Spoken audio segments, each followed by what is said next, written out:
हिमालयाची हिमाच्छादित शिखरं आणि त्या शिखरांच्या खालोखाल एक लालचुटुक मंगलोरी कौरांची इंग्रजी आमदानीतली इमारत आणि त्याच्यावर बोर्ड आहे Lal Bahadur Shastri Academy of Administration. ही ती वास्तू आहे की ज्यामध्ये भारतातले सनदी अधिकारी, सर्वोच्च अधिकारी, ज्यांचं जगातील वर्णन स्टील फ्रेम असं केलं जातं, ते अधिकारी या इमारतीतून प्रशिक्षण घेऊन भारतातल्या जनतेची सेवा करतात, धोरण ठरवतात आणि देश चालवतात. या इमारतीत जाण्याच्या पूर्वी आपल्याला UPSC जी सर्वाधिक प्रतिष्ठित, सर्वाधिक स्पर्धा असलेली परीक्षा आहे, ती 3 टप्प्यांमध्ये क्लिअर करत न्यावे लागते, उत्तीर्ण व्हावं लागतं आणि अधिकाधिक वरची रँक ही मिळवावी लागते. यावर्षी आपल्या अकोल्याचे ऋषिकेश विजय ठाकरे या युवकाने UPSCची ही परीक्षा उत्तीर्ण केली आहे. आणि याच्यापूर्वी आपण JP डांगे किंवा विश्वनाथ शेगावकर यांच्यासारख्या IAS अधिकारी आपल्या अकोल्यातून गेलेले आपल्याला माहीत आहेत. आता ऋषिकेश हा नवा IAS अधिकारी आहे. 214, 210 वगैरे अशी त्याला रँक मिळाली आहे आणि तोच आज आपल्या स्टुडिओमध्ये आला आहे. आपण पहिल्यांदा त्याचं मनपूर्वक असं अभिनंदन करूया. नमस्कार ऋषिकेश. नमस्कार सर.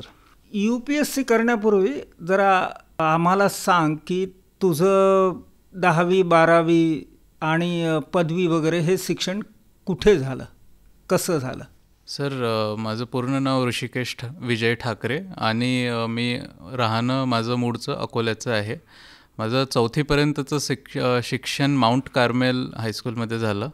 त्यानंतर 5वी ते 10वीपर्यंतचं शिक्षण भारत विद्यालय अकोला येथून झालेलं आहे सर.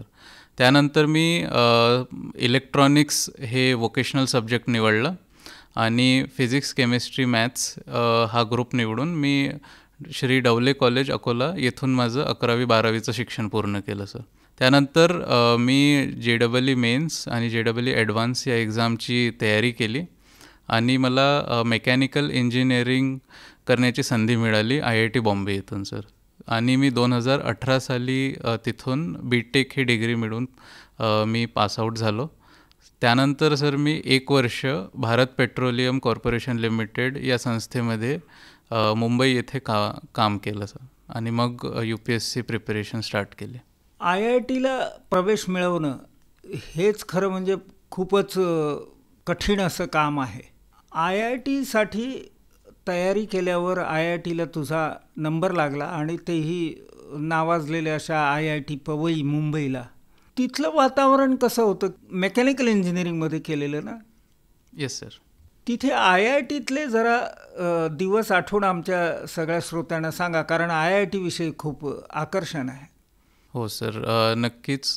माझं 2014 साली तिथे ॲडमिशन झालं होतं आणि IIT मी सांगेल की एक खूप छान संस्था आहे जिथे विद्यार्थ्यांना त्यांच्या डेव्हलपमेंटसाठी एक पोषक वातावरण भेटते, एक प्लॅटफॉर्म भेटते आणि त्यामध्ये विद्यार्थ्यांना त्यांचे technical skills, other extra curricular skills, even स्पोर्ट्ससाठी सुद्धा एक चांगलं नॅशनल आणि इंटरनॅशनल दर्जाचं कोचिंग म्हणा किंवा आपल्याला संधी उपलब्ध असतात. तर तिथे सर जसं प्रत्येकाचा जो इंटरेस्ट असते त्या इंटरेस्टनुसार त्याला त्या क्षेत्रामध्ये पुढे जाण्याची एक संधी उपलब्ध असते. तर तशीच सर जसं एक मला ॲडमिनिस्ट्रेशनशी रिलेटेड एक संधी मिळाली होती. ती म्हणजे टेकफेस्ट नावाचं एक IIT बॉम्बेचं इंटरनॅशनल लेवलचं एक फेस्टिवल असते आणि त्याची एक चांगली बाब म्हणजे की ते पूर्णपणे स्टुडंटच ऑर्गनाईज करतात आणि स्टुडंटच त्याला मॅनेज करतात.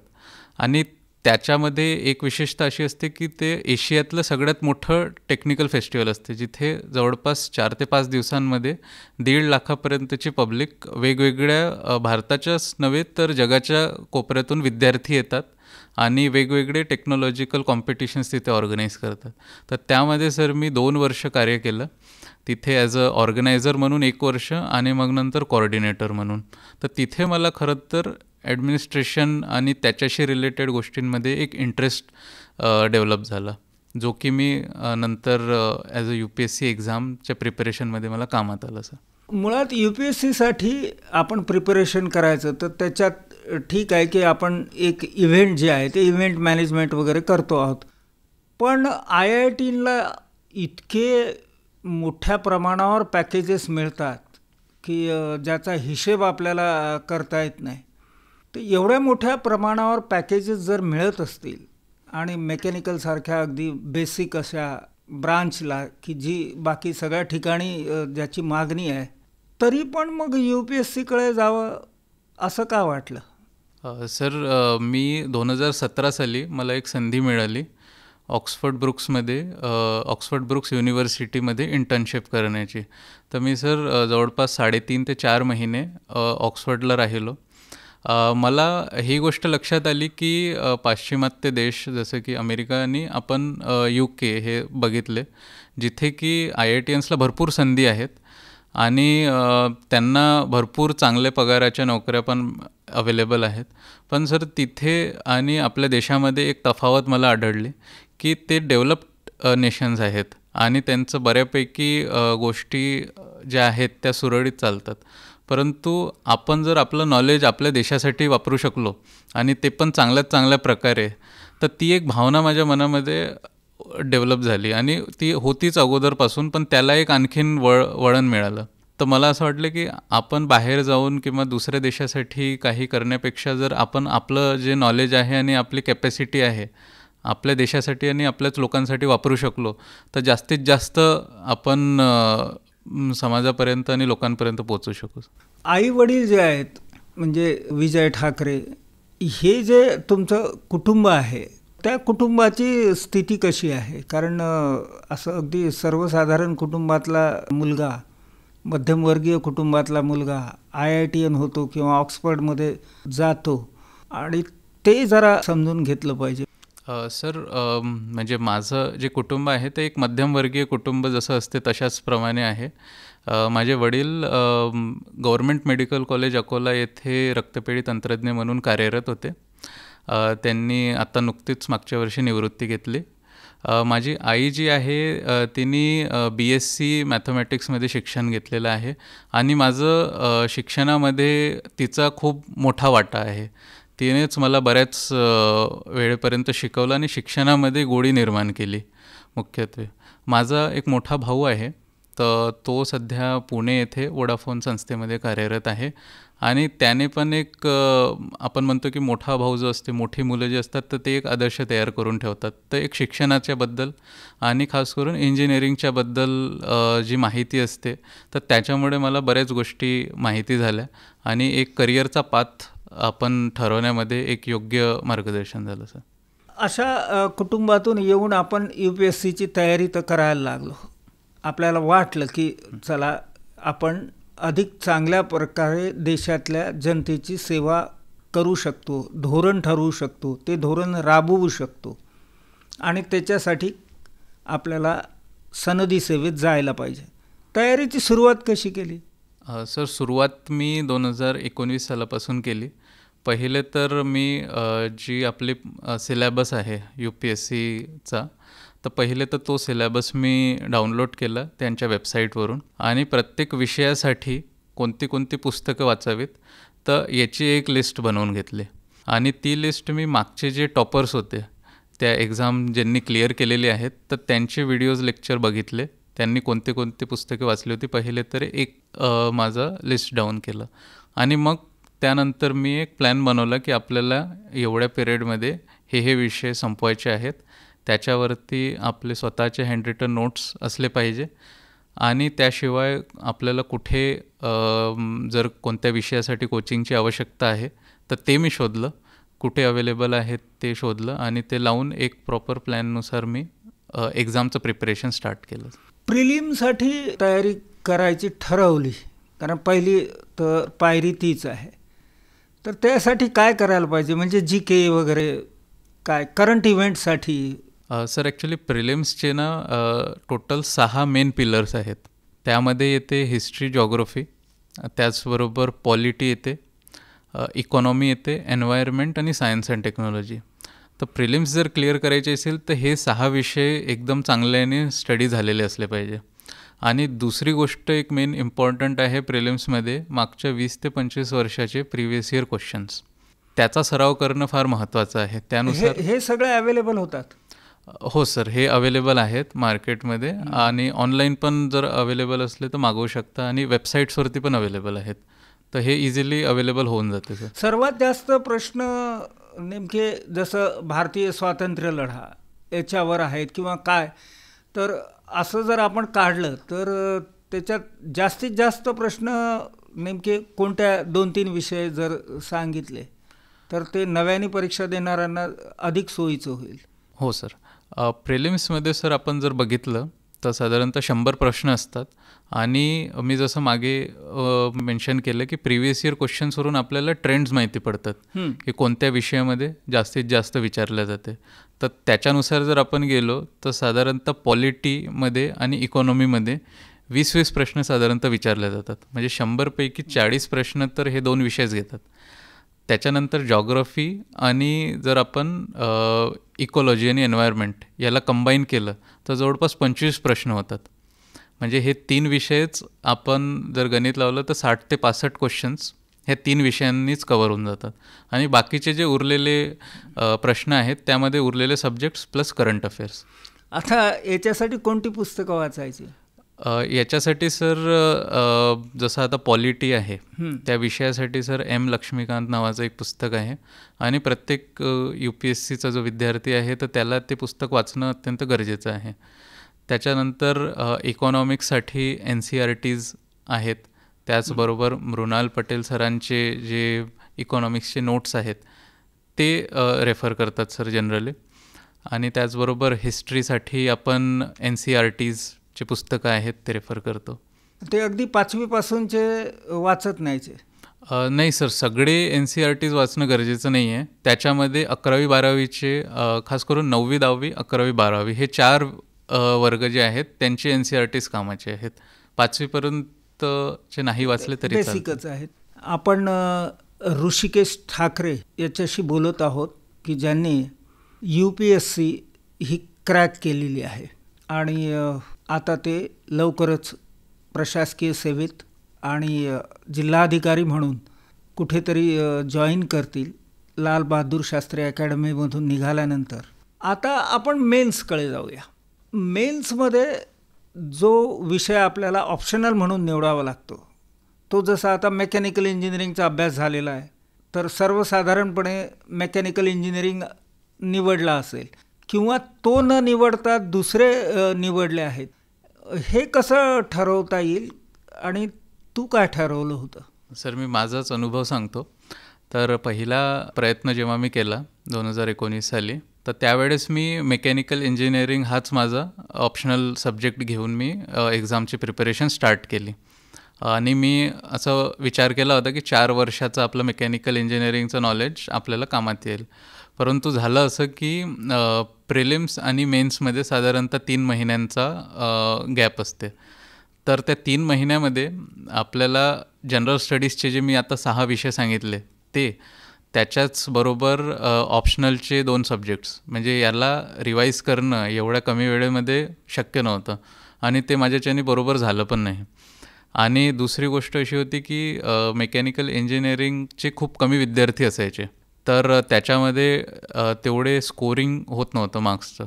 तर मी असं त्यानंतर दुसऱ्या अटेम्प्टला जेव्हा प्रिपरेशन केलं तर तेव्हा असं ठरवलं की आपल्याला जो ऑप्शनल सब्जेक्ट आहे हा असा निवडायचा आहे ज्याच्यामध्ये सर्वात पहिले तर मार्क्स जास्त भेटतील, कारण एक्झाम क्लिअर करायची आहे तर तो एक इम्पॉर्टंट फॅक्टर होता. त्याचबरोबर दुसरा फॅक्टर असा होता की त्याचा आपल्याला दुसऱ्या विषयांमध्ये वापर करता येईल का, त्याचं जे नॉलेज आहे त्याच्यानुसार आपण दुसऱ्या पेपर्समध्ये आपण कसं ॲन्सर रायटिंग इम्प्रूव्ह करू शकू.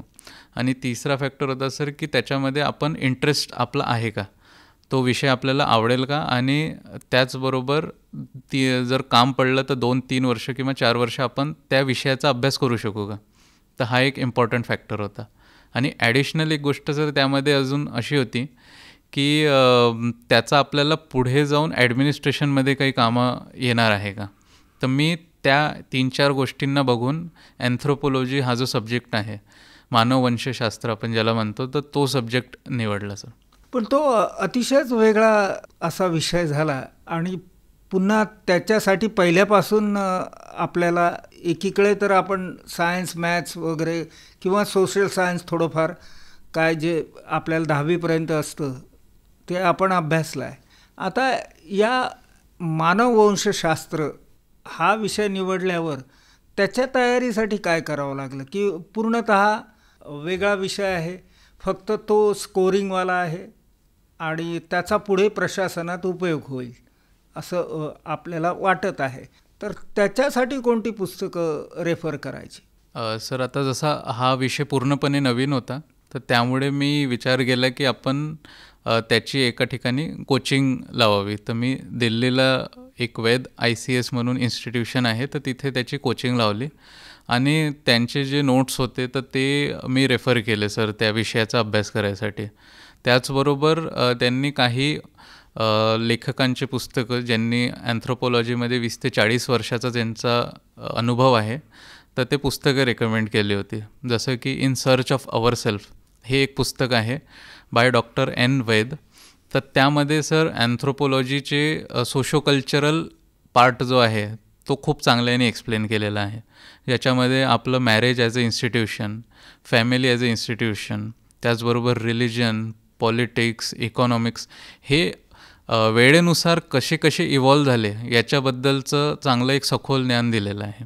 त्याचबरोबर वेगवेगळ्या रिजनमध्ये म्हणजे देशांमध्ये किंवा आपण प्रदेशांमध्ये ह्या इन्स्टिट्यूशन्सचं कसं डेव्हलपमेंट झालं, तर ही सगळी माहिती त्या पुस्तकांमध्ये चांगल्याने दिलेली आहे. त्याचबरोबर सर पेपर 2 म्हणजे ज्याच्यामध्ये आपण इंडियन ट्राईब्स यांचा आपण सखोल अभ्यास करतो, तर त्याच्यासाठी ट्रायबल इंडिया नावाचं एक पुस्तक होतं by doctor Nadeem Hasnain.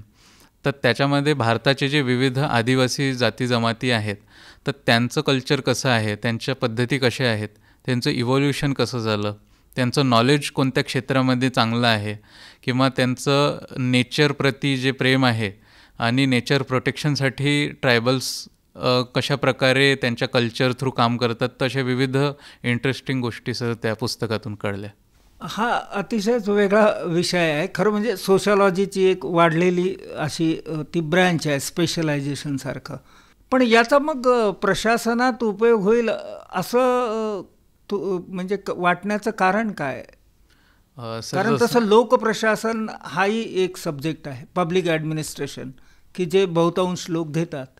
Sir जसं आपण याच्यामध्ये म्हणजे अँथ्रोपोलॉजीची एक जर आपण साधारणतः डेफिनेशन बघितली तर असं म्हणतात की it is a study of humans evolution across space and time.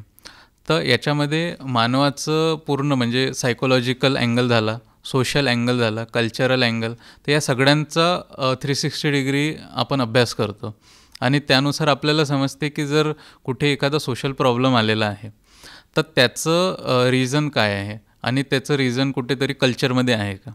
तर सर जसं मी एक उदाहरण देऊन सांगतो की एक आफ्रिकेमध्ये देश होता आणि तिथे आपण एक बहुतेक काही वर्षांअगोदर व्हायरल इन्फेक्शनमुळे एक डिसीज पसरला होता.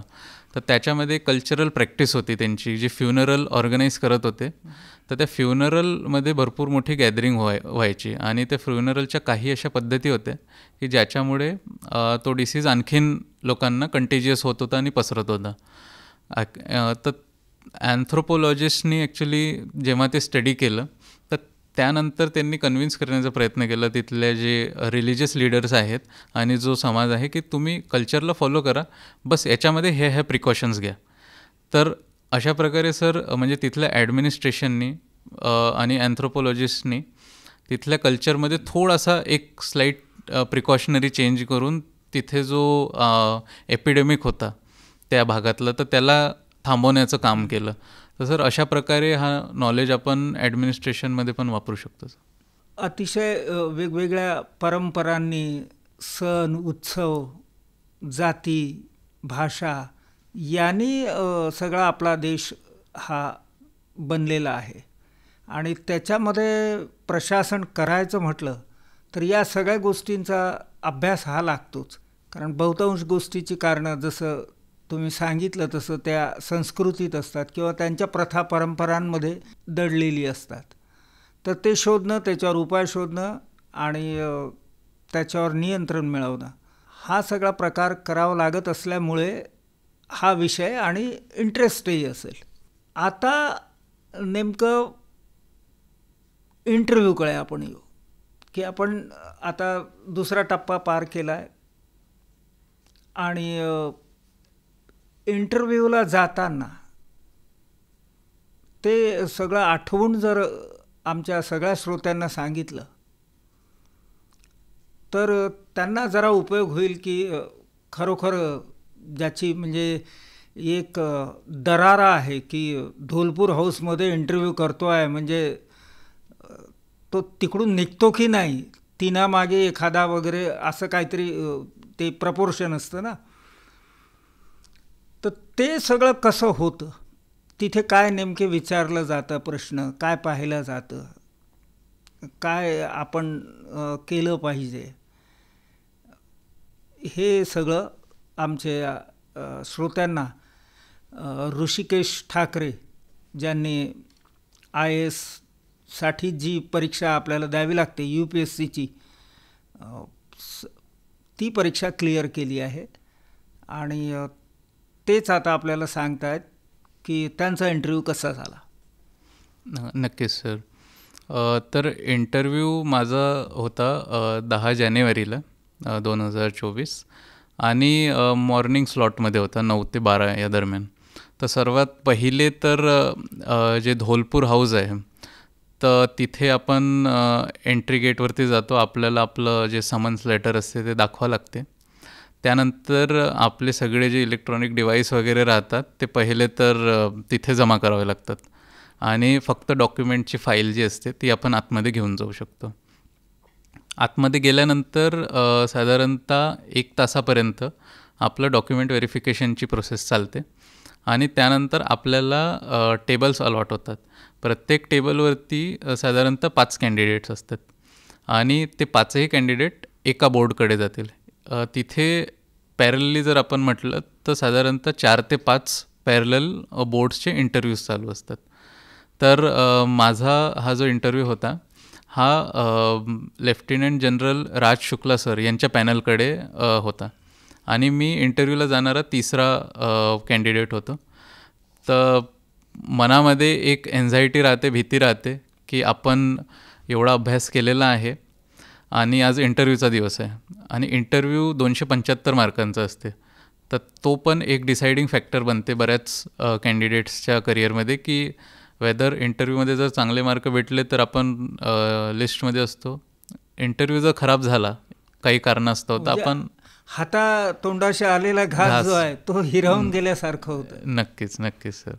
तर ती एक भीती तर असते मनामध्ये. परंतु गोष्ट अशी झाली की माझा अगोदरचा जो कॅन्डिडेट होता तर तो जेव्हा आला तर तेव्हा तर तो फार चांगल्या मूडमध्ये होता आणि रिलॅक्स होता. तर त्याला बघून मलाही असं वाटलं की कदाचित हा पॅनल एक पॉझिटिव्ह नोटवरती आपल्याला इंटरव्ह्यूमध्ये घेऊन जाईल आणि सर झालं पण तसं. मी आतमध्ये गेलो तर लेफ्टनंट जनरल राज शुक्ला सरांनी पहिले तर मला आतमध्ये बोलवलं. त्यांनी बसायला सांगितलं, विश केलं त्यांनी की वेलकम ऋषिकेश, तुम्ही आरामात बसा. आणि त्यांनी पहिलेच सांगितलं की हा एक इंटरव्ह्यू नाही आहे, हे फक्त आपण कॉन्व्हर्सेशन करत आहोत आणि तुम्हाला जी गोष्ट वाटते, जी गोष्ट येते ती गोष्ट तुम्ही सांगा, जी गोष्ट नाही येत ती तुम्ही सरळ सरळ सांगू शकता की तुम्ही मला सध्या आठवत नाही, ठीक आहे. आणि आपल्याला बस एक कॉन्व्हर्सेशन करायचं, हा इंटरव्ह्यू नाहीच आहे.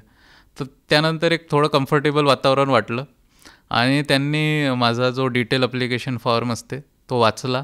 तो वाचून त्यांनी एक एक विषयांवरती चालू केलं. तर जसं माझं इंटर्नशिप होतं त्यावरती त्यांनी क्वेश्चन्स विचारले आणि एज्युकेशन हब भारतामध्ये जर बनवायचं असेल तर आपण काय करू शकतो.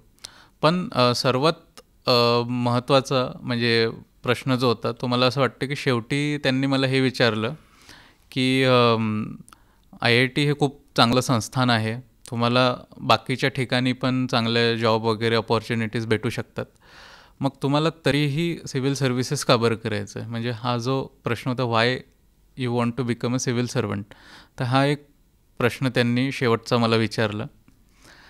तर ॲक्च्युली हा प्रश्न एवढा आपण म्हणू शकतो की डीप आहे आणि त्यावरती उत्तर कसं द्यावं हे मला त्यावेळेस खरं तर लक्षात नाही आलं.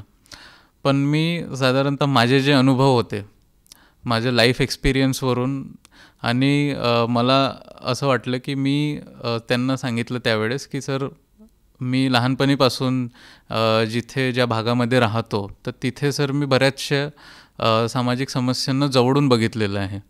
म्हणजे मी फॉर्च्युनेट होतो की माझे आईवडील चांगले शिक्षित होते, तर माझं शिक्षणाचा जो पाया आहे तो चांगला रचला गेला. मला चांगल्या प्रकारे उच्च शिक्षण घेण्याची पण संधी भेटली, जॉब पण भेटला. पण मी पाहिले की माझ्यासोबतचे जे मुलं होते की ज्यांच्यासोबत मी लहानपणी खेळायचो, तर त्यांच्या घरी भरपूर सामाजिक समस्या बघितल्या आणि त्यामुळे त्यांचा जो शिक्षणाचा पाया आहे तो पण कच्चा राहिला. त्यांना अनेक आरोग्याच्या समस्या बघाव्या लागल्या. त्याचबरोबर घरेलू हिंसा किंवा काही मुलं जे व्यसनाधीन पण झाले त्यामधले. तर मला असं वाटलं की ह्या समस्यांना एवढ्या जवळून बघितलेलं आहे, तर सर मी UPSC आणि सिव्हिल सर्व्हिसेस ही मला एक अपॉर्च्युनिटी देईल आणि एक अथॉरिटी पण देईल की या समस्यांना एका ब्रॉड लेवलवरती मी ॲड्रेस करू शकेल आणि त्याच्यामध्ये माझं जे नॉलेज आणि पोटेन्शियल आहे त्याला जास्तीत जास्त वापर करण्याचा प्रयत्न करेल. आणि हे उत्तर मी माझ्या ऑनेस्टीनी आणि जे मला आतून वाटलं तर त्या भावनेने मी सर तिथे प्रेझेंट केलं. तर बहुतेक ते उत्तर त्यांना फार आवडलं आणि त्याच नोटवरती त्यांनी मग इंटरव्ह्यू मला ऑल द बेस्ट करून एक एंड केला.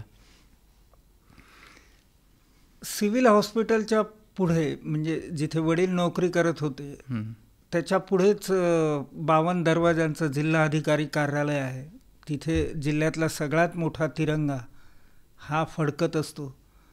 कधी कलेक्टरला अगोदर पाहिलं होतं सर मी की ज्याने आपण इम्प्रेस झालो की अरे ते ॲम्बर बल्ब, ती व्हाईट ॲम्बॅसिडॉर, किंवा आता नवीन गाड्या दिल्या आहेत, तर एवढी गाडी आणि इतकी लगबग माणसांची. सर मी तसं कलेक्टरला म्हणजे सगळ्यात पहिल्यांदा माझ्या 7व्या वर्गामध्ये बघितलं होतं. तर प्रजासत्ताक दिनाचा कार्यक्रम होता वसंत देसाई स्टेडियमवर आणि तिथे त्यावेळेसचे जे कलेक्टर होते मुत्तुकृष्णन शंकरनारायण, तर त्यांचा एक स्पीच होती आणि त्या स्पीचमध्ये त्यांनी मुलांना खूप प्रेरणादायी आणि इन्स्पायरिंग स्पीच अशी दिली होती की ज्यामध्ये त्यांनी प्रजासत्ताक दिनाचं एक महत्त्व सांगितलं होतं आणि आपण त्या दिवशी कसं एक आपलं कॉन्स्टिट्यूशन म्हणजे संविधान त्या दिवशी आपण अंमलात आणलं. म्हणजे पहिल्यांदा ही गोष्ट मला तेव्हा लक्षात आली की आपण रिपब्लिक बनलो आणि त्या स्पीचनी आणि त्यांच्या त्या भाषणाने मी फार मोटिवेट झालो होतो आणि पहिल्यांदा मला हे समजलं की IAS अधिकारी कोण असते आणि कशा प्रकारचं त्याचं व्यक्तिमत्व असते आणि कर्तृत्व असते. सर आपण कलेक्टरला किंवा IPS झालेल्या आपल्या जिल्हा पोलीस अधीक्षकांना गणपतीच्या मिरवणुकीत वगैरे हे पाहतो, सगळी कायदा आणि सुव्यवस्था ते राखतायत आणि त्याचं एक ग्लॅमरही असतं आणि आपण इकडे वळतो, पण ते मोठं कठीण जातं. आता पहिली पायरी आपली प्रिलिम झाली, मेन्स झाली, इंटरव्ह्यू झाला, पण इंटरव्ह्यूसाठी तयारी कशी करायची? कारण मेन्सचं तर आपण पाहिलं आहे, प्रिलिमची आपण तयारी कशी करायची हे ठरवलं आहे, पण आता इंटरव्ह्यू शेवटचा तो टप्पा आहे आणि तो आपल्याला पार करायचा आहे. त्यासाठी काय काय केलं पाहिजे? सर जसं इंटरव्ह्यूमध्ये प्रामुख्याने पॅनलला काही गोष्टी एक्सपेक्टेड असतात. त्यातली सर्वात पहिली गोष्ट तर असते की त्यांना कॅन्डिडेटमध्ये ऑनेस्टी बघायची असते की तो कॅन्डिडेट जे पण उत्तरं देत आहे ते किती ऑनेस्टली देतं आहे.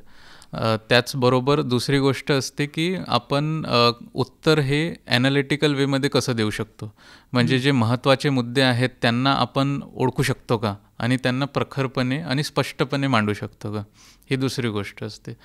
तिसरा गोष्ट असते कॉन्फिडन्स लेवल ते चेक करतात की व्यक्तीमध्ये जर काही प्रश्नांची उत्तरं जर कॅन्डिडेटला नाही आली तर प्रेशरमध्ये न जाता कसं ते गोष्टीला हँडल करतात आणि किती कॉन्फिडंट राहतात. तर सर या गोष्टीसाठी सगळ्यात चांगला उपाय हा आहे की मुलांनी जास्तीत जास्त बोलणं महत्त्वाचं आहे. कारण जसं मेन्सच्या परीक्षेसाठी आपण रायटिंग प्रॅक्टिस करतो त्याचप्रमाणे इंटरव्ह्यूच्या परीक्षेसाठी मी म्हणेल की स्पीकिंग प्रॅक्टिस जी आहे किंवा विषयांवरती चर्चा करणं हे जास्त महत्त्वाचं असतं. IITत होतं ना ग्रुप डिस्कशन्स वगैरे सगळं ते चालतं. हो सर. इंटरव्ह्यूचं मीडियम कोणतं असतं, म्हणजे आपल्याला इंग्रजीत वगैरे उत्तरं द्यावी लागतात? इंटरव्ह्यूचं मीडियम सर आपण चूज करू शकतो. इंग्रजीत पण देता येते आणि जर मराठीत द्यायचं असलं तर मराठीत पण इंटरव्ह्यू देता येतो. पण मग आपल्या जे बोर्ड आहे ते बोर्ड किती लोकांचं असतं? बोर्ड असते साधारणतः 5 लोकांचं. 5 लोकांचं. त्यांची भाषा मराठी नसेल तर मग इंटरप्रिटर वगैरेची सोय आहे? एक ट्रान्सलेटर आपल्यासोबत बसेल आणि तो ट्रान्सलेटर आपल्याला प्रश्न पण सांगेल आणि आपलं जे उत्तर आहे त्याला हिंदी किंवा इंग्लिशमध्ये कन्वर्ट करून पॅनलसमोर मांडेल. तू कोणत्या भाषेतून उत्तरं दिली? मी इंग्रजी माध्यमातूनच दिले सर. आता मला खरं म्हणजे मेकॅनिकल इंजिनिअरिंग किंवा मानववंशशास्त्र याबद्दल काही प्रश्न विचारता येत नाहीत. त्यामुळे इंटरव्ह्यू नाही, आपण गप्पाच करूया. तुझे छंद काय आहेत? मला सर कुकिंग आवडते. मी बऱ्यापैकी तो छंद जोपासलेला आहे आणि तो म्हणजे 2017पासून मी चालू केला होता. कारण परदेशात जावं लागलं होतं तर तिथे स्वतःचं जेवण स्वतःच बनवावं लागत होतं. कारण तिथलं जे जेवण होतं ते आपल्याला सूट नाही होत बऱ्यापैकी. तर मग तिथपासून तो छंद चालू झाला. त्याच्या व्यतिरिक्त मी सर ऑडिओ बुक्स पण ऐकत असतो, ज्या आपण सेल्फ हेल्प ऑडिओ बुक्स म्हणतो. तर त्याच्यातून पण मला नवीन गोष्टी माहिती पडतात आणि प्रत्येक सिच्युएशनला हँडल करण्याचं पण त्याच्यातून गोष्टी समजतात आणि आपला एक वर्ल्ड व्ह्यू जो असते तो एक शेप होते. वैध क्लासेस जे तुम्ही लावले होते आणि त्याच्यासाठीचं जे पुस्तक होतं तेही वैध सरांचंच तुम्ही रेफर केलं आहे. हे क्लासेस म्हणजे मानववंशशास्त्र हा विषय घेणाऱ्यांसाठी अधिक चांगले असं काही आहे की इतरही विषय त्यांच्याकडे शिकवले जातात? नाही सर, ते ॲक्च्युली वैद सर जे आहेत ते स्वतः एक अँथ्रोपोलॉजिस्ट आहेत आणि त्यांनी 40 वर्षापासून फक्त अँथ्रोपोलॉजी या क्षेत्रामध्येच काम केलेलं आहे आणि ते फक्त अँथ्रोपोलॉजीचेच क्लासेस घेतात. तर तिथे ऑप्शनल सब्जेक्टच शिकवल्या जाते सर, बाकी विषयांचा नाही होत अभ्यास. म्हणजे ऋषिकेश, पहिल्यांदा तू ते मानववंशशास्त्र हा विषय घेण्याचं ठरवलं.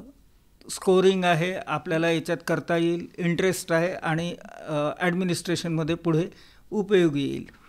त्याच्यानंतर त्याच्यासाठी जो क्लासेस पाहिजे आपल्याला कोचिंगसाठी, नवा सब्जेक्ट असल्याने, त्याच्यासाठी नेमके मानववंशशास्त्रवाले जे आहेत ते शोधले आणि मग त्या सगळ्या विषयाचा अभ्यास केला आणि क्लिअर केला.